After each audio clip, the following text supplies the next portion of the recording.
நடிகர் விஜயும் திரிஷாவும் தனி விமானத்தில் போயிருக்கிறார்கள். கொள்கை பரப்புவதற்காக போயிருப்பார்கள், வேறொன்றும் தவறாக சொல்லவில்லை. தனியாக போயிருக்கிறார்கள். புயலுக்கு வர முடியாது, புயல் அடிக்கும் அல்லவா. தனி விமானத்தில் போகும்போது அந்த சிக்கல் கிடையாது. புயல் அடித்த போது வீட்டுக்கு வரவழைத்து உதவி கொடுக்கிறேன் என்று நீங்கள் இப்போதே வீட்டுக்கு வரவழைத்தால் ஒருவேளை நாளைக்கு ஏதாவது பதவிக்கு வந்தால் இந்த மக்கள் நிலை என்ன ஆகும் எண்ணி பாருங்கள். திமுக கழக பேச்சாளன் எப்படி இருக்க வேண்டும்? பொழுதுபோக்குக்கு பேசுகிறவன் அல்ல, அடுத்தவரை ஆபாசமாக பேசுகிறவன் அல்ல, இரண்டு கைகளையும் உயர்த்தி உயர்த்தி பேசுவதால் ஒரு வீராவேசமாக பேசுவது போல தோற்றத்தை கொடுக்கிறவன் அல்ல. அதற்கு எப்போதும் புதிய ரத்தம் வந்து கொண்டே இருக்க வேண்டும். மனிதனானாலும் இயக்கமானாலும் புது ரத்தம் பாய்ந்தோடுகிற போதுதான் மறுபடியும் ஒரு எழுச்சி வரும். எனவே மறுபடியும் இளைஞர்களை கண்டுபிடித்து தர வேண்டும். தலைவர் எவ்வளவு பேரை கேட்டார்? 100 இளைஞர்களை தர வேண்டும் என்று கேட்டார். எண்ணி பாருங்கள். தாத்தாவின் மரபு அணுக்கூறு பேரனிடத்திலேயும் இருக்கிறது என்பதற்காக ஒன்றை நான் சொல்லுகிறேன். 1967ஆம் ஆண்டு நம்முடைய அறிஞர் அண்ணா அவர்கள் தேர்தலுக்கு 10 லட்சம் ரூபாய் நிதி திரட்டி தர வேண்டும் என்று தலைவர் கலைஞர் அவர்களை பணித்தார். கலைஞர் அவர்கள் அண்ணா கேட்டது 10 லட்சம் தான், கலைஞர் கொடுத்தது 11 லட்சம். விருகம்பாக்கத்திலே வேட்பாளர்களை அறிவிக்கிற போது அண்ணா சொன்னார், ஒவ்வொரு தொகுதியாக சொல்லி அந்த தொகுதியில் போட்டியிடுகிற வேட்பாளர்களின் பெயர்களை அறிவித்துக் கொண்டு வருகிற போது சைதாப்பேட்டை என்று சொல்லிவிட்டு அண்ணா நிறுத்தினார். நான் சொல்வது 67. சைதாப்பேட்டை என்று சொல்லி நிறுத்திவிட்டு சைதாப்பேட்டையில் போட்டியிடுகிறவர் நம்முடைய கலைஞர் கருணாநிதி என்று அண்ணா சொல்லவில்லை. சைதாப்பேட்டையின் வேட்பாளர் 11 லட்சம் என்று சொன்னார். 10 லட்சத்தை அண்ணா கேட்டார், 11 லட்சத்தை கலைஞர் கொடுத்தார். 100 இளைஞர்களை நம்முடைய தலைவர் ஸ்டாலின் அவர்கள் கேட்டார்கள். 182 இளைஞர்களை நம் உதயநிதி கொடுத்திருக்கிறார். அந்த 182 பேரில் ஒருவராகத்தான் இந்த மேடையில இன்றைக்கு நம் முன்னால் அவர் பேசினார், புள்ளி உரங்களோடு பேசினார். ஒரு திமுக கழக பேச்சாளன் எப்படி இருக்க வேண்டும்? பொழுதுபோக்குக்கு பேசுகிறவன் அல்ல, அடுத்தவரை ஆபாசமாக பேசுகிறவன் அல்ல, இரண்டு கைகளையும் உயர்த்தி உயர்த்தி பேசுவதால் ஒரு வீராவேசமாக பேசுவது போல தோற்றத்தை கொடுக்கிறவன் அல்ல. திமுக கழகத்தின் மேடைகளிலே ஏறுகிறவன் ஒரு மாலை நேர கல்லூரிகளிலே நாம் வந்திருக்கிறோம் என்கிற உணர்வோடு செய்திகளோடு வர வேண்டும் என்கிற பொறுப்பில் தினேஷ் பேசியதை நான் பார்த்தேன். மிக கடினம். பொதுக்கூட்டங்களில் இத்தனை புள்ளி விவரங்களை சொல்லி பேசுவது என்பதை நீங்கள் பார்க்க முடியாது. நான் நம்முடைய பெருமையை சொல்ல வேண்டும் என்பதற்காக குறிப்பிடவில்லை. இதோ ஜனவரி 25 வரப்போகிறது, மொழிப்போர் வீரர்கள் நாள். தமிழ்நாடு முழுவதும் திமுக கழகம் மொழிப்போர் வீரர்கள் நாளை நடத்தும், அதிமுகவும் நடத்தும். நான் சொல்லுவதற்காகவாவது நீங்கள் சோதனைக்காக போய் பாருங்கள். திமுக கழகத்தினுடைய மொழிப்போர் வீரர்கள் கூட்டம் எப்படி நடக்கிறது, அதிமுக மேடை எப்படி இருக்கிறது. அதிமுக மேடையில ரெக்கார்ட் டான்ஸ் நடக்கும். நான் சொல்லுவது மிகை அல்ல, நான் நேரடியா பார்த்திருக்கேன். நான் அந்த நண்பர்கள்ட்ட சொன்னேன், நீ மற்ற நாள்லயாவது ரெக்கார்ட் டான்ஸ் ஆடி தொலைங்க, மொழிப்போர் வீரர்கள் நாளில் கூடவா இப்படி ஒரு நடனம் ஆடுவது என்று கேட்டேன். அவர் எம்ஜிஆர் மாதிரியும் ஜெயலலிதா மாதிரியும் வேடமிட்டு கொண்டு மேடையிலே நடனம் ஆடுவார்கள். எதற்காக சொல்லுகிறேன் என்றால், நம்முடைய மாண்புமிகு துணை முதலமைச்சர் உதயநிதி அவர்கள் வெறும் பேச்சாளர்களை உருவாக்கவில்லை, இந்த நாட்டுக்கு தேவையான கொள்கையாளர்களை உருவாக்கி இருக்கிறார் என்பதுதான் அதனுடைய செய்தி. எனவே அவர் அடுத்த தலைமுறையை உருவாக்குகிற கட்டத்தில் இருக்கிறார். எங்கள் கழகத்தை மேலும் வலுப்படுத்துகிறார். கழகம் 75 ஆண்டுகளை கடந்திருக்கிறது. இன்னும் ஒரு 100 ஆண்டுக்கு திமுக கழகம் இந்த மண்ணில் இருக்கும் என்பதற்கு எடுத்துக்காட்டாகத்தான் இந்த நிகழ்ச்சிகளை நாங்கள் பார்க்கிறோம். அதற்காகத்தான் உதயநிதி அவர்களின் பிறந்த நாளை நாம் கொண்டாடுகிறோம். இந்த இடத்திலே ஒன்றை நாம் கவனமாக வைத்துக் கொள்ள வேண்டும். திமுக என்பது வெறும் பேச்சு மேடை அல்ல. இன்றைக்கு நீங்கள் பார்த்திருக்கலாம், தொலைக்காட்சியில ஒரு செய்தி வந்திருக்கிறது. இப்போது நான் வருகிற போது அந்த செய்தியை நான் பார்த்தேன். முதலமைச்சர் அவர்கள் அறிவித்திருக்கிறார்கள், AI என்று சொல்லப்படுகிற ஆர்டிபிஷியல் இன்டெலிஜென்ஸ், செயற்கை நுண்ணறிவு பயிற்சியை பெறுவதற்கு தமிழ்நாட்டில் 20 லட்சம் இளைஞர்களுக்கான ஒரு ஒப்பந்தத்தை கூகுள் நிறுவனத்தோடு நம் தமிழ்நாடு அரசு இன்றைக்கு ஏற்படுத்தி கொண்டிருக்கிறது. இப்போது நான் சொல்வது இன்றைய செய்தி. கூகுள் நிறுவனம், கூகுளை தெரியாதவர்கள் இப்போது யாராவது இருக்க முடியுமா? எல்லோர் கையிலும் கைபேசி இருக்கிறது. ஏதாவது சந்தேகம் வந்தால் இப்போது நாம் யாரையாவது கேட்கிறோமா? முன்பெல்லாம் போய் ஆசிரியரை கேட்டோம், நூலகத்தில் தேடினோம், எங்காவது ஒரு இடத்துக்கு புறப்பட வேண்டும், எனக்கு மூவரசம்பட்டு எங்கே இருக்கிறது என்று தெரியவில்லை. வீட்டிலிருந்து மூவரசம்பட்டுக்கு வர வேண்டும் என்றால் கூகுளை கேட்டால் சொல்லுவார், என்ன கேட்டாலும் சொல்லுவார். இந்த நடிகருக்கு எத்தனை குழந்தை என்று கேட்டால் சொல்லுவார். நம்முடைய நடிகர் விஜயும் திரிஷாவும் தனி விமானத்திலே போயிருக்கிறார்கள், கொள்கை பரப்புவதற்காக போயிருப்பார்கள், வேறொன்றும் தவறாக சொல்லவில்லை. தனியாக போயிருக்கிறார்கள். புயலுக்கு வர முடியாது, புயல் அடிக்கும் அல்லவா. தனி விமானத்துல போகும்போது அந்த சிக்கல் கிடையாது. புயல் அடித்த போது வீட்டுக்கு வரவழைத்து உதவி கொடுக்கிறேன் என்று நீங்கள் இப்போதே வீட்டுக்கு வரவழைத்தால் ஒருவேளை நாளைக்கு ஏதாவது பதவிக்கு வந்தால் இந்த மக்கள் நிலை என்ன ஆகும் எண்ணி பாருங்கள். மழை பெய்கிறது, கடுமையான மழை. முன்னை காட்டிலும் இப்போதெல்லாம் மழை மிக கூடுதலாக பெய்கிறது. ஒரு செய்தி ஏடு போட்டிருந்தது, மேகம் வெடித்து மழை கொட்டியது. உண்மையாகவே 20-21 சென்டிமீட்டர் மழை பெய்தால் கனமழை என்று பெயர். 26 சென்டிமீட்டரை தாண்டுகிற போது அதி கனமழை என்று பெயர். ஆவடியில 49 சென்டிமீட்டர் மழை, தூத்துக்குடியில திருநெல்வேலியில 51 சென்டிமீட்டர் மழை. நண்பர்களே, அப்படி கொட்டிய மழை கூட அடுத்த நாளில் வடிந்திருக்கிறது என்றால் அரசாங்கம் செய்திருக்கிற செயல்களை மக்கள் அறிந்தாக வேண்டும். ஆனால் அப்படியெல்லாம் தண்ணீர் வடிந்து விடாது. அப்போது மக்களை சந்திக்காத நடிகர் விஜய் அவர்கள் இப்போது திரிஷாவை தனி விமானத்திலே அழைத்து கொண்டு போகிறாரே, கூகுளை கேட்டால் சொல்லும். அதற்காக சொல்லுகிறேன், கூகுளுக்கு கூட அவர்கள் எங்கே போயிருக்கிறார்கள் என்று தெரியாது, போயிருக்கிறார்கள் என்பதை படத்தோடு எடுத்து சொல்லும். எனவே அந்த கூகுள் நிறுவனத்தோடு நம்முடைய மாண்புமிகு முதலமைச்சர் என்ன ஒப்பந்தத்தை செய்திருக்கிறார் என்றால், தமிழ்நாட்டின் 20 லட்சம் இளைஞர்களை அந்த செயற்கை நுண்ணறிவு திட்டத்தில் இணைப்பதற்கு இன்றைக்கு திட்டத்திலே கையொப்பமிட்டிருக்கிறார். நாளைய உலகம் செயற்கை நுண்ணறிவிலே தான். only the AI will rule this world என்று உலகம் சொல்லுகிறது. விஞ்ஞானிகளே என்ன சொல்லுகிறார்கள்? நாளைய உலகத்தை செயற்கை நுண்ணறிவு ஆளப்போகிறது. இதை ஒரு 50 ஆண்டுகளுக்கு முன்னால், வேண்டாம் 25-30 ஆண்டுகளுக்கு முன்னால் கணிப்பொறி கைபேசி என்று சொன்னால் யாரும் நம்பி இருக்க மாட்டார்கள். நான் உண்மையாக விடுதலை புலிகளை ஆதரித்து பேசியதற்காக 1.5 ஆண்டு காலம் பொடா சிறையிலே இருந்தேன். பொடா சிறைக்கு நான் 2002 போகிற போது யாரோ சில பணக்காரர்கள் கையில் மட்டும் அந்த கைபேசி இருந்தது. நான் சிறையில இருந்து வெளியே வருகிறேன், எல்லோரும் ஆளுக்கால் பேசிக் கொண்டிருக்கிறார்கள். அது என்ன கருவி என்று எனக்கு புரியவில்லை. இப்போது பார்த்தால் மிகப்பெரிய பணக்காரர்களை தவிர எல்லார் கையிலையும் கைபேசி இருக்கிறது. பணக்காரர்கள் வைத்துக் கொள்வதில்லை, வைத்துக் கொண்டால் தொல்லை என்று அவனுக்கு தெரியும். மிகப்பெரியவர்கள் மட்டுமே வைத்திருந்தார்கள். இன்றைக்கு மிகப்பெரியவர்களை தவிர மற்ற எல்லோரும் நாம் வைத்திருக்கிறோம். யார் வைத்திருக்கிறோம்? நான் சொல்லுவது மிகை அல்ல என்பது உங்களுக்கு தெரியும். நான் காலையில அந்த காட்சியை பார்த்தபோது உண்மையிலேயே எனக்கு மகிழ்ச்சியாக இருந்தது. எங்கள் தெருவில் தெருக்கூட்டி கொண்டிருக்கிற ஒரு பெண் இந்த கையில கைபேசியில பேசிக்கொண்டேதான் தெருக்கூட்டுகிறார். இதுதான் வளர்ச்சி. நண்பர்களே, நம் திமுக கழகம் ஒன்றிய அரசில் கூட்டணியில் இருந்த போது, நம்முடைய அன்பிற்குரிய அமைச்சர் ராசா அவர்கள் அங்கே இருந்த போது இந்த திட்டம் கொண்டு வரப்பட்டு அனைவரது கைகளிலும் கைபேசிகள் வந்து சேர்ந்தன. வளர்ச்சி. ஒரு நாட்டின் வளர்ச்சி என்பது வெறும் உணவு மட்டுமல்ல, அறிவியல் வளர்ச்சி. நீங்கள் எண்ணி பார்க்க வேண்டும். உணவு மக்களுக்கு தேவை, உணவு மட்டுமே போதுமானதில்லை. உடை தேவை, உறைவிடம் தேவை, இவை மட்டுமே போதுமானதில்லை. அடுத்த கட்டத்தை நோக்கி, அடுத்த விஞ்ஞான முன்னேற்றத்தை நோக்கி என்றைக்கு ஒரு நாடு முன்னேறுகிறதோ அதுதான் உண்மையான முன்னேற்றம், வளர்ச்சி. அதை இந்த நாட்டிலே கொண்டு வந்திருக்கிறார்கள். நான் சொல்லுவது போல 30 ஆண்டுகளுக்கு முன்னால் அத்தனை பேர் கைகளிலேயும் கணிப்பொறி இருக்கும் என்று சொன்னால் யாரும் நம்பி இருக்க மாட்டார்கள். மிகப்பெரிய வேடிக்கை,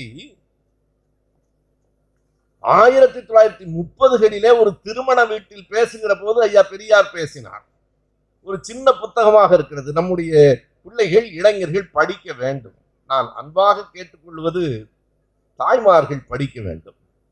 ஏனென்றால் ஒரு ஆண் படித்தால் அவனோடு நிற்கும், ஒரு பெண் படித்தால் அது குடும்பம் முழுவதும் பரவும்.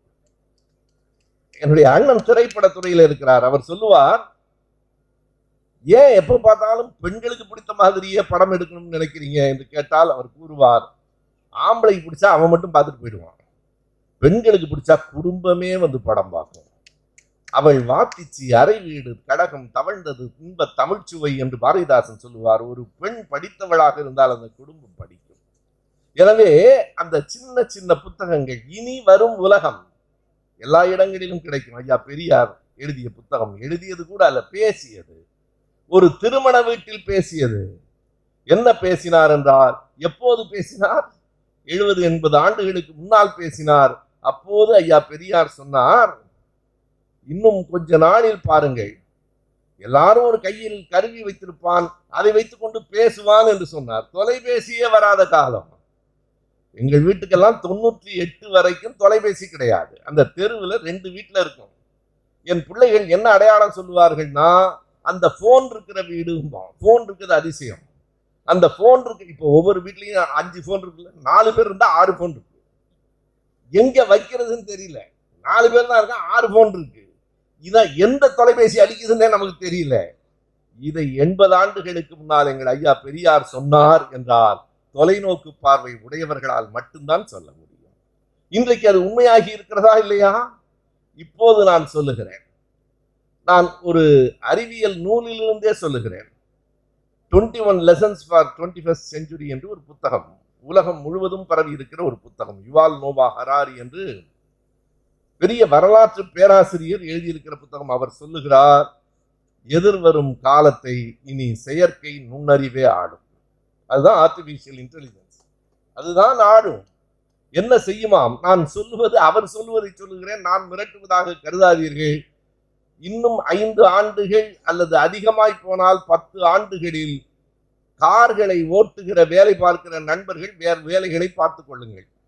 ஏனென்றால் இனிமேல் ஓட்டுநர்கள் தேவைப்படாது. அது ஓடும். நீ ஏறி உட்கார்ந்து, எனக்கு கார் ஓட்ட தெரியாது, ஓட்டுநர் எனக்கு விடுமுறை போட்டு போயிட்டாரு, 1 வாரமா சிரமப்படுறேன், ஒரு பிரச்சனையும் இல்லை, ஏறி உட்கார்ந்து இங்க போகணும்னு சொன்னா அது அங்க போகும். அங்க டிராபிக் இருந்தால் அது நின்றும். இன்னமும் சொன்னால் சிவப்பு விளக்கு இருந்தால் அது போகாது. மனிதர்களை விட அது சரியாக சட்டத்தை பின்பற்றும். இன்னும் 10 ஆண்டுகள்ல யாருக்கும் ஓட்டுநர்களுக்கெல்லாம் வேலை இருக்காது. நான் முதலில் இதை நான் பார்த்தேன், கண்ணார பார்த்தேன். எங்கே என்றால் கார் அல்ல, ரயில். அமைச்சர்களுக்கெல்லாம் தெரியும். மலேசியாவிலே நானும் என் மனைவியும் ஒரு தொடர் வண்டி ரயில், அந்த நம்முடைய எலக்ட்ரிக் ட்ரெயின் மாதிரி, மெட்ரோ ட்ரெயின் மாதிரி, முதல் வண்டியில முதல் பெட்டி ஃபர்ஸ்ட் கம்பார்ட்மெண்ட்ல ஏறிங்கன்னா, ஃபர்ஸ்ட் கம்பார்ட்மெண்ட்ல டிரைவர்ல இருப்பான், டிரைவரே கிடையாது. இதுக்கு அந்த ரயில் ஓடுகிற தண்டவாளத்தை பார்த்து கொண்டு போன அனுபவம் எனக்கு கிடைத்தது. அது பாட்டுக்கு போகுது. அந்த நிறுத்தம் வந்த உடனே அது நிக்குது, அதுவே கதவை திறக்குது.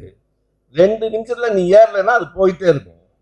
எத்தனை மணிக்கு எங்கே இருக்கும் என்பதை செயற்கை நுண்ணறிவில் ஓடுகிற தொடர் வண்டியை மலேசியாவிலே பார்த்தேன். இனி மலேசியாவுக்கு போக வேண்டாம். நம் தமிழகத்தின் முதலமைச்சர் 20 லட்சம் இளைஞர்களுக்கு பயிற்சி கொடுக்க கூகுளோடு ஒரு ஒப்பந்தம் போட்டிருக்கிறார்.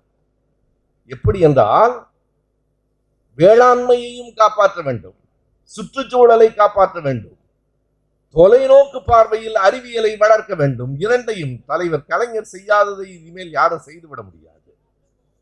எடப்பாடி அவர்களை பற்றி நம்ம செல்வராஜ் ரொம்பவும் வருத்தப்பட்டு நான் வரும்போது பேசிக் கொண்டிருந்தார். எப்படியும் அதிமுகவையும் நம்ம தாங்க காப்பாற்றணும். எவ்வளவு பெருந்தன்மை பாருங்க.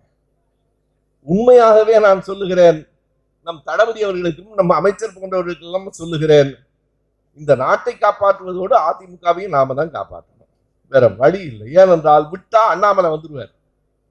அண்ணாமலை போன்றவர்கள் தயாராக இருக்கிறார்கள். எதற்கு சொல்லுகிறேன் என்றால், தலைவர் கலைஞருக்கு இருந்த தொலைநோக்கு பார்வை இவர்களுக்கு யாருக்கும் இல்லை. தலைவர் கலைஞர் என்ன செய்தார் என்பதற்காக சொல்லுகிறேன். உழவர் சந்தையை யார் திறந்தார்கள்? உழவர் சந்தை என்பது எத்தனை பெரிய வேளாண்மையை பாதுகாக்கிற, எவன் இவர் வயலில் இறங்கி வேலை செய்கிறானோ அவனுக்கு அவனே ஆதாரமாக இருக்கிற ஒரு பெரிய நம்பிக்கை. காலையில 3 மணி 4 மணிக்கு கிராமங்கள்ல போய் அந்த வண்டி நிற்கும். அந்த வண்டியில ஏறிக்கொண்டு உழவர்கள் தங்கள் பொருளை ஏற்றிக்கொண்டு வரலாம், கட்டணம் இல்லை. இங்கே வருகிற போது அவர்கள் உற்பத்தி செய்த பொருளை அவர்களே விற்பனை செய்யலாம். உழவர்களுக்கும் மக்களுக்கும் இடையில் தரகர்கள் இல்லை. அப்படி செய்த உழவர் சந்தையை உருவாக்கிய தலைவர் கலைஞர் தான். அதுக்காக சொல்ல வர்றேன், உழவர் சந்தையை உருவாக்கிய அதே தலைவர் கலைஞர் தான் தரமணியில டைடல் பார்க்கையும் உருவாக்கினார் என்பதை கவனத்தில் கொள்ளுங்கள். 2 ஒன்றுக்கொன்று தொலைவானது. ஒன்று வேளாண்மையை பாதுகாப்பது, இன்னொன்று புதிய அறிவியல் உலகத்திற்கான கதவுகளை திறப்பது. அன்றைக்கு தலைவர் செய்தார், இன்றைக்கு தலைவர் தளபதி அவர்கள் அதையே தொடர்ந்து அறிவியல் முன்னேற்றத்தையும் செய்கிறார், மேடை பேச்சுக்கு இளைஞர்களையும் தயார் செய்கிறார் என்பதுதான் தமிழ்நாட்டின் நிலை. ஆனால் இந்தியா என்னவாக இருக்கிறது? தமிழ்நாட்டில் நீங்கள் எண்ணி பாருங்கள், என்றைக்காவது இந்துக்களும் இஸ்லாமியர்களும் கிறிஸ்தவர்களும் தெருக்களில் சண்டை போட்டிருக்கிறார்களா? எப்போதாவது ரம்ஜானுக்கு நம் வீட்டுக்கு பிரியாணி வராமல் இருந்திருக்கிறதா? பொங்கல் அன்றைக்கு அவர்கள் வீடுகளுக்கு சர்க்கரை பொங்கல் போகாமல் இருக்கிறதா? மாமனும் மச்சானுமாக வாழ்கிற பூமி இந்த பூமி என்பது. அதனால் தான் பெரியார் மண் என்று நாங்கள் சொல்லுகிறோம். அதுதான் அண்ணாமலைக்கு கஷ்டமா இருக்கு. இன்றைக்கு என்ன நடந்திருக்கிறது? அலகாபாத்தினுடைய உயர் நீதிமன்றத்தினுடைய நீதிபதி வேற யாரும் அல்ல, தெருவிலே போகிறவன் இல்லை. அலகாபாத்தினுடைய உயர் நீதிமன்றத்தின் நீதிபதி சேகர் குமார் யாதவ். நான் முதல்ல சொன்னது போல, நானோ தம்பி தினேஷோ சொன்ன புள்ளி விவரங்கள்லாம் சரியான்னு பார்த்துக்கலாம். நம்முடைய அமைச்சர் இந்த கூகுளுக்கு மேல புள்ளி விவரத்தை கையில் வச்சிருக்காரு. 47% அவர் சொல்றாரு, இப்ப 51.4. அவர் சொன்னதுதான் சரியான தெரியும். அதை கூடியிருக்கிற இன்றைக்கு மாற்றம் என்ன வந்திருக்கிறது என்பதை நான் தெரிந்து வைத்திருக்கலாம். எனக்கு வேற வேலை இல்லை. அமைச்சர் 1000 வேலைகளுக்கு இடையில் அவரும் தெரிந்து வைத்திருக்கிறார் என்பது எங்கள் திராவிட மாடல் அரசு இருக்கிற செய்தி. அதுதான். எனவே என்ன மாற்றங்கள் வந்து கொண்டிருக்கிறது, எதற்கான கதவுகள் திறக்கப்படுகின்றன என்பதற்காக நான் சொல்லுகிறேன். ஆனால் அங்கு என்ன நடக்கிறது? உத்தரப்பிரதேசத்திலே ஆதித்யநாத் என்கிற முதலமைச்சர் இருக்கிற உத்தரப்பிரதேசத்திலே நீதிபதியாக இருக்கிற சேகர் குமார் யாதவ் விஸ்வ இந்து பரிஷத் கூட்டத்திலே போய் பேசுகிறார். பேசட்டும். என்ன பேசுகிறார் என்றால், இந்த நாட்டுக்கென்று ஒரு அரசு மதம் இல்லை, அபிஷியல் ரிலிஜன் இல்லை, எல்லா மதங்களையும் ஏற்றுக்கொண்டிருக்கிற தேசம். யாரால் என்றால் எங்கள் அண்ணல் அம்பேத்கர் அவர்கள் கைகளிலே அந்த பேனா இருந்த காரணத்தால் இது ஒரு மத சார்பற்ற நாடாக ஆக்கப்பட்டது. சாவர்கர் போன்றவர்களிடத்திலே போயிருந்தால் இந்து மதம் தான் அரச மதம் என்று அறிவித்திருப்பார்கள். இன்றைக்கு அந்த நீதிபதி சொல்லுகிறார், இங்கே அரச மதம் அபிஷியல் ரிலிஜன் என்று எதுவும் அறிவிக்கப்படவில்லை என்றாலும் எந்த மதத்தை சார்ந்தவர்கள் பெரும்பான்மையானவர்களாக இருக்கிறார்களோ அவர்கள் சொல்லுவதை மற்ற மதத்தினர் கேட்டுக்கொள்ள வேண்டும். இதை விட சர்வாதிகாரம் வேற என்ன இருக்கிறது? இன்றைக்கு நம்முடைய 55 நாடாளுமன்ற மாநிலங்களவை உறுப்பினர்கள் அந்த நீதிபதியை பதவி நீக்கம் செய்ய வேண்டும் என்று கையெழுத்திட்டு குடியரசுத் தலைவரிடம் கொடுத்திருக்கிறார்கள். அந்த நாடாளுமன்ற உறுப்பினர்களில் நம் திமுக உறுப்பினர்கள் முன்னிலையில இருக்கிறார்கள் என்பது ஒரு பெருமைக்குரிய செய்தி. என்ஆர் இளங்கோ கையெழுத்திட்டிருக்கிறார், கிரிராஜன் கையெழுத்திட்டிருக்கிறார், திமுகவினுடைய மாநிலங்களவை உறுப்பினர்கள் எல்லோரும் கையொப்பமிட்டிருக்கிறார்கள். எதற்காக என்றால் ஒரு நீதிபதி ஒரு மதம் சார்ந்தவராக இருக்கக்கூடாது. நாளைக்கு எப்படி உங்களை நம்பி நான் நீதிமன்றத்தில் நிற்பேன்? நீங்கள் பெரும்பான்மையினர் என்ன சொல்லுகிறார்களோ அதை மற்ற மதத்தினர் கேட்டுக்கொள்ள வேண்டும் என்று ஒரு நீதிபதி சொல்லுவாரானால் அவர் எப்படி தீர்ப்பு எழுதுவார்? அவர் எப்படி எல்லோருக்கும் பொதுவானவராக இருப்பார்? நான் பேசுவதெல்லாம் நேற்றைக்கும் இன்றைக்கும் நடந்த செய்திகளை சொல்லுகிறேன். இந்தியாவிலேயே தமிழ்நாடு எப்படி தனித்து நிற்கிறது என்பதற்காக சொல்லுகிறேன். தம்பி தினேஷ் பேசுகிற போது குஜராத்தை விட தமிழ்நாடு எப்படி முன்னேறி இருக்கிறது என்பதை புள்ளி விவரங்களோடு சொன்னார். தமிழ்நாடு முன்னேறி இருப்பது அதிசயம். ஏன் தெரியுமா? மகாராஷ்டிரம், குஜராத், கர்நாடகம் இந்த மூன்றும் தொழிலில் முன்னேறி இருப்பதில் வியப்பில்லை. காரணம், அவை மேலை நாடுகளினுடைய எல்லைகளாக இந்தியாவுக்குள் வந்து இறங்குகிற போது அந்த அரபிக்கடலின் ஓரத்தில் இருக்கிற மாநிலங்கள், அங்கேதான் பொருள்கள் வந்து இறங்கும். குஜராத் எப்படி முன்னேறிற்று? வணிகம். அதற்கு என்ன காரணம்? அங்கே இருந்து மேலை நாடுகளுக்கு போவதற்கு அதுதான் பாதை, கேட்வே ஆஃப் இந்தியா என்று. அதனாலே தான் மும்பையை சொல்லுகிறார்கள். ஆனால் தமிழ்நாடு எங்கே இருக்கிறது? தென்கோடியிலே இருக்கிறது. தமிழ்நாடு என்பது புவியியல் ரீதியாக முன்னேறுவதற்கு மிக கடினமான ஒரு பகுதியில இருக்கிற தமிழ்நாடு இன்றைக்கு கர்நாடகத்தை தாண்டி, குஜராத்தை தாண்டி மராத்தியத்திற்கு அடுத்த இடத்திலே இந்தியாவிலே இருக்கிறது என்று சொன்னால் குறித்துக் கொள்ளுங்கள் பெரியோர்களே, மக்களுக்கு சொல்லுங்கள். திமுக ஆட்சி தமிழ்நாட்டிலே இருக்கிற காரணத்தாலே தான் இந்த முன்னேற்றத்தை நாம் பார்த்திருக்கிறோம். இதை புள்ளி விவரங்களோடு வரலாற்று பொருளாதார பேராசிரியர்கள் எழுதியிருக்கிறார்கள். திராவிட ஆட்சி என்று நம்முடைய பேராசிரியர் ஜெயரஞ்சன் அவர்கள் ஒரு புத்தகத்தை தொகுத்திருக்கிறார். அதில் பல பேராசிரியர்கள் எழுதியிருக்கிறார்கள். நீங்கள் கவனித்து பாருங்கள். ஒரு செய்தியை அவர்கள் சொல்லுகிறார்கள், இந்தியாவிலேயே முன்னேறிய மாநிலங்களவை பொருளாதாரத்தில் முன்னேறிய மாநிலங்கள் குஜராத், மராத்தியம், கர்நாடகம், தமிழ்நாடு. சரி, சமூக நீதியாக முன்னேறி இருக்கிற மாநிலங்களவை, பொருளாதாரத்திலே முன்னேறி இருக்கிற குஜராத் சமூக நீதி அடிப்படையில மிகவும் பின்தங்கி இருக்கிறது. எல்லோருக்குமான சமத்துவம் அங்கே இல்லை, சமூக நீதி இல்லை, அங்கே மதங்களுக்கு இடையிலே ஒரு ஒற்றுமை இல்லை. எனவே சமூக நீதியாக முன்னேறி இருக்கிற மாநிலங்கள் எவை என்று கேட்டால் கேரளா, தமிழ்நாடு, மேற்கு வங்கம். எண்ணி பாருங்கள், இரண்டிலையும் இடம்பெற்றிருக்கிற ஒரே மாநிலம் தமிழ்நாடு தான். பொருளாதார அடிப்படை என்று ஒரு பட்டியலிட்டால் தமிழ்நாடு இருக்கிறது, சமூக நீதி வளர்ச்சி என்று ஒரு பட்டியலிட்டால் தமிழ்நாடு இருக்கிறது. இந்தியாவிலேயே எல்லா விதத்திலும் தலை நிமிர்ந்து நிற்கிற எங்கள் தமிழ்நாட்டை இந்த அரசு தந்திருக்கிறது. நம்முடைய ஆட்சி வடிவடியாக அறிஞர் அண்ணா, தலைவர் கலைஞர், இன்றைக்கு தளபதி, நாளைக்கும் எங்களுக்கு எப்போதும் தலைவர் உண்டு, எங்களுக்கு தொண்டர்களுக்கும் பஞ்சம் இல்லை, தலைவர்களுக்கும் பஞ்சம் இல்லை என்பதை ஓங்கி உரத்து சொல்லுகிற கட்சி நம்முடைய கட்சி. ஏன் உதயநிதி மீது இவ்வளவு கோபப்படுகிறார்கள்?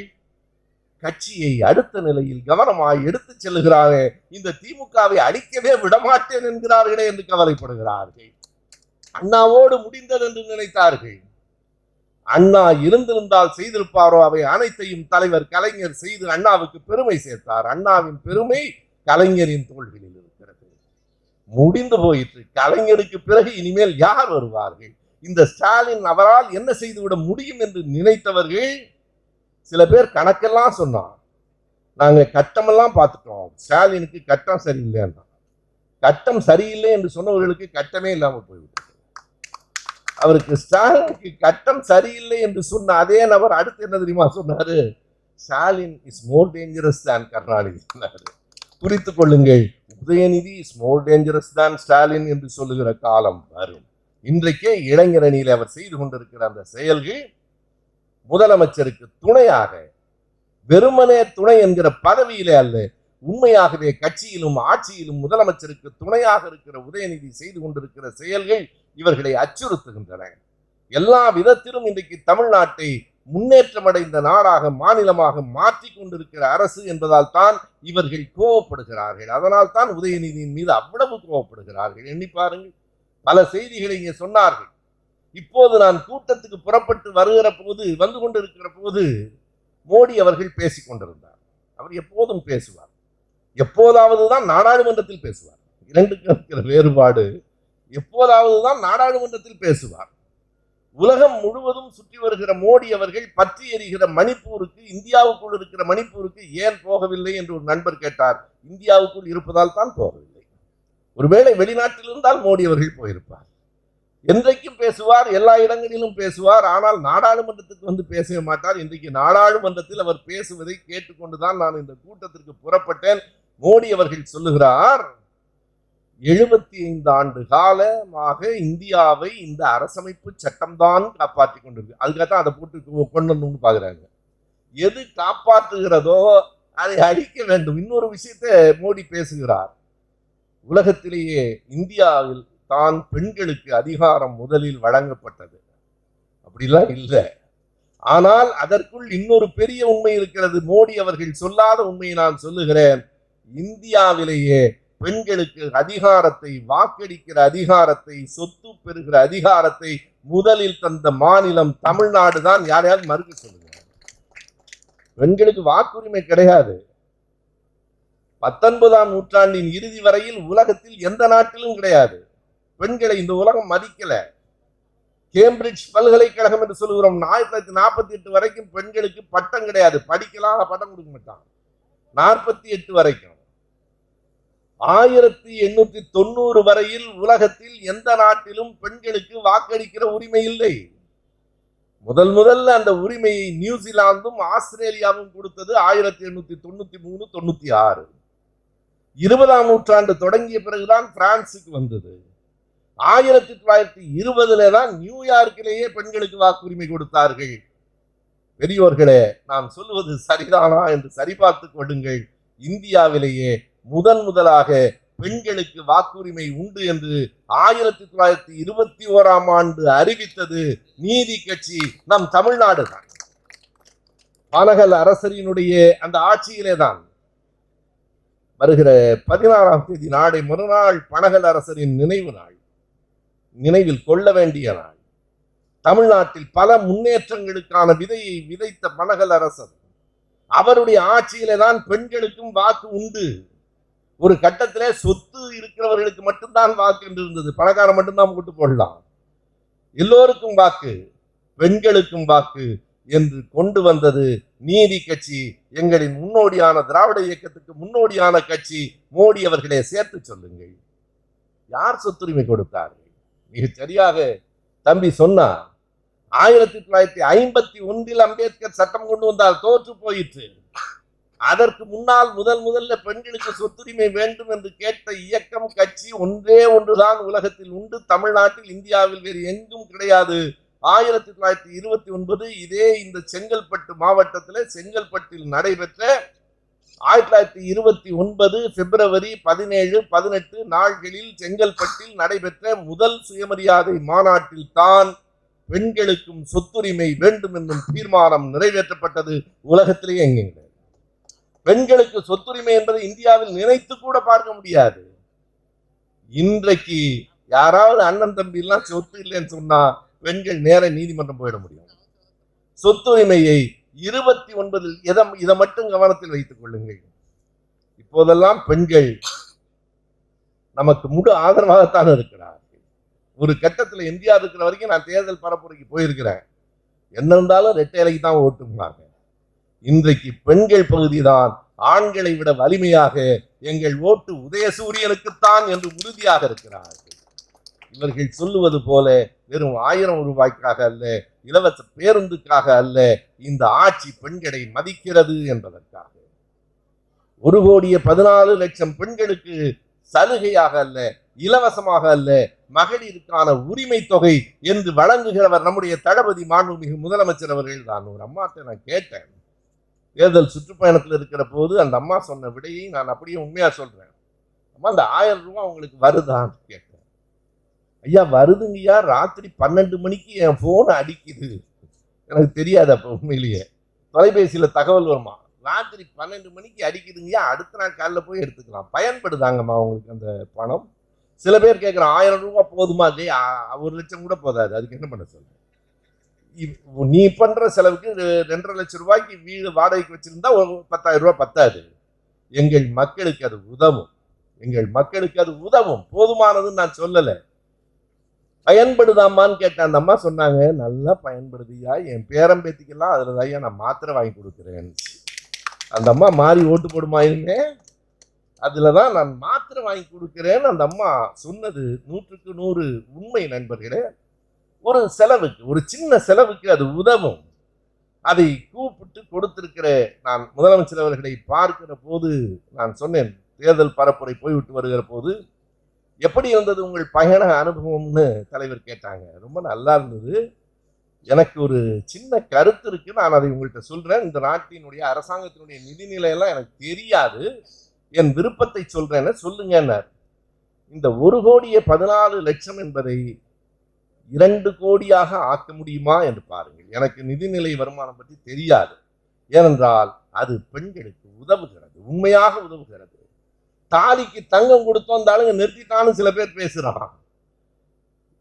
தங்கம் கொடுத்ததை நிறுத்துறது சொல்றிய. கல்வி உதவித்தொகை புதுமை பெண்கள் முதுமை முதல்வன்ல 1000 ரூபாய் மாசத்துக்கு கொடுக்கிறது ஏன் சொல்ல மாட்டேங்கிற? ரெண்டுக்கு என்ன வேறுபாடு என்றால், தங்கம் கொடுத்தால் தங்கத்தை நீங்கள் பாதுகாக்க வேண்டும், இந்த கல்வியை கொடுத்தால் கல்வி உங்களை பாதுகாக்கும். தங்கத்தை வாங்கி நம்ம பூட்டி வச்சு பாதுகாத்துட்டு இருக்கணும். கல்வி பெண்களை, நம் பிள்ளைகளை பாதுகாக்கும். எனவேதான் அந்த திட்டங்கள்ல மிக கவனமாக நீங்கள் எண்ணி பார்க்கலாம். வேறு எந்த நாட்டிலும் இல்லாத பல நாடுகள் கற்றுக்கொள்ள வேண்டும், மாநிலங்கள் அல்ல நாடுகளே கற்றுக்கொள்ள வேண்டும் என்று கருதுகிற திட்டம் பிள்ளைகளுக்கான காலை உணவு திட்டம். மருத்துவர்களை கேளுங்க, எப்ப நல்லா சாப்பிடணும்? காலை உணவு தான் மிக முக்கியமானது. எல்லாருக்கும் சேர்த்தே நான் சொல்றேன். ஏனென்றால் இரவிலிருந்து காலை 12 மணி நேரம் நம்ம வயிறு காலியா இருக்கு. காலை உணவு மிக முக்கியமானது. நான் மருத்துவர்கள் சொல்லுவதை சொல்லுகிறேன். மருத்துவர்கள் சொல்லுவார்கள், காலையில ஒரு சக்கரவர்த்தியை போல சாப்பிடு, மதியம் சாதாரண ஒரு குடிமகனை போல சாப்பிடு, இரவு ஒரு ஏழை விவசாயியை போல சாப்பிடு. இந்த நாட்டில் ஏழை விவசாயி குறைவா சாப்பிட்றாங்கிறது ஒரு கொடுமையான செய்தி. அவன் தான் நமக்கு சாப்பாடு போடுறான். எனவே பகலில் காலையில் சக்கரவர்த்தி போல சாப்பிடு என்றார். ஏனென்றால் காலையில் உண்கிற அந்த உணவு தான் ஊட்டத்தில் சேரும். எனவே அதை உணர்ந்துதான் நம்முடைய பிள்ளைகளுக்கு காலையிலே, அதுவும் நம்முடைய முதலமைச்சர் அந்த பிள்ளைகளுக்கு பக்கத்தில் உட்கார்ந்து உணவு ஊட்டி அவரும் உண்கிற காட்சி இருக்கிறதே, அது எங்கள் தமிழ்நாட்டின் திராவிட மாடல் ஆட்சியின் அழகு. அது ஒரு அழகு, அது வெறும் செயல் திட்டம் அல்ல. எனவே ஒவ்வொன்றையும் ஊன்றி பார்த்து நினைத்து இதை இப்படி செய்ய வேண்டும் என்று கருதி செய்கிற ஓர் அரசாக இன்றைக்கு இருக்கிறது. எல்லா இடங்களிலும் எல்லா பகுதி மக்களிடத்திலேயும் ஒரு பெரிய ஆதரவை பெற்றுகிறது. ஒவ்வொன்றையும் நினைத்து 2-3 நாட்களுக்கு முன்னால் சட்டமன்றம் கூடிட்டே, அமைச்சர் சட்டமன்ற உறுப்பினர்கள் இங்கே இருக்கிறார்கள். 2 நாள் சட்டமன்ற கூட்டம். எதற்காக? முதலமைச்சர் ஒரு தனிநபர் தீர்மானத்தை முன்மொழிந்தார். பொதுவாக உறுப்பினர்கள் முன்மொழிவது உண்டு. ஆனால் முதலமைச்சர் ஒரு தனிநபர் தீர்மானத்தை முன்மொழிந்தார். அந்த டங்ஸ்டன் சுரங்கத்தை மேலூருக்கு பக்கத்தில் அரிக்காப்பட்டி நாயக்கன்பட்டி பகுதியிலே நீங்கள் தொடங்குவதற்கு ஒன்றிய அரசு அந்த திட்டத்தை கைவிட வேண்டும். நமக்கு என்ன வேலை என்றால், என்னை போன்றவர்களுக்கு இந்த சொல்லாடல் மக்களுக்கு புரியுமான்னு எனக்கு தெரியல. பத்திரிக்கை அவ்வளவுதான் போடுவான், அரிக்காப்பட்டியில் டங்ஸ்டன் சுரங்கத்துக்கு எதிர்ப்பு. அந்த டங்ஸ்டன்னா என்ன? டங்ஸ்டன் சுரங்கத்தை தொடங்குவதற்கு ஏன் நம்முடைய முதலமைச்சரும் தமிழ்நாடு அரசும் எதிர்ப்பு தெரிவித்தது? டங்ஸ்டன்ங்கிற வார்த்தையை நம்ம முன்பு ஒரு இடத்துல கேள்விப்பட்டிருக்கிறோம். இந்த குண்டு பல்புன்னு இப்ப சொல்றோம் இல்லையா, அதுல வருகிற இழை டங்ஸ்டன் இழை, அதான் அந்த விஞ்ஞானியுடைய பெயர். அந்த டங்ஸ்டன் என்பது ஒரு உலோகத்தின் பெயர். பூமிக்கு கீழே பாறைகளிலே படிந்து கிடக்கிறது டங்ஸ்டன் உலோகம். அதை எடுப்பதன் மூலம் பல செயல்களுக்கு பயன்படுத்திக் கொள்ளலாம். ஆனால் அதை தோண்டி எடுப்பதால் என்ன எதிர்விளைவு வரும் என்பதை அறிவியல் பூர்வமாக உணர்ந்து, என்ன எதிர்விளைவு வரும் என்றால், அவர்கள் குறித்து வைத்திருக்கிற அந்த அரிக்காப்பட்டி நாயக்கன்பட்டி பகுதி இருக்கு பாருங்க, 72 ஏரிகள் இருக்கின்றன. முதலமைச்சர் சொல்றார் தன்னுடைய பேச்சிலே, 72 ஏரிகள் இருக்கின்றன. 72 ஏரிகள் தூர்ந்து போகும். தூர்ந்து போனால் விவசாயம் நலிவுறும். விவசாயம் நலிவுற்றால் அந்த விவசாயிகளின் வாழ்க்கை மட்டுமல்ல, எங்கள் மக்களின் வாழ்க்கையும் நலியும். அதை காப்பாற்றுவதற்கு ஏதோ ஒரு டங்ஸ்டன், ஏதோ விஞ்ஞான உலகத்தில் ஏதோ பிரச்சனை போல இருக்கு நம்ம ஆளு. நம்ம வயிற்றுப்பாட்டுக்கு சிக்கல் வரும். 72 ஏரிகளை பாதிக்கும்.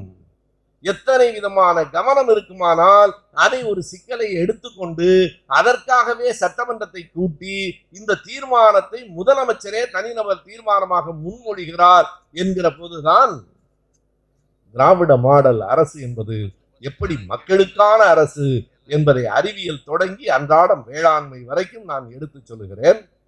நண்பர்களே, தாய்மார்களே, கவனத்தில் கொள்ளுங்கள்.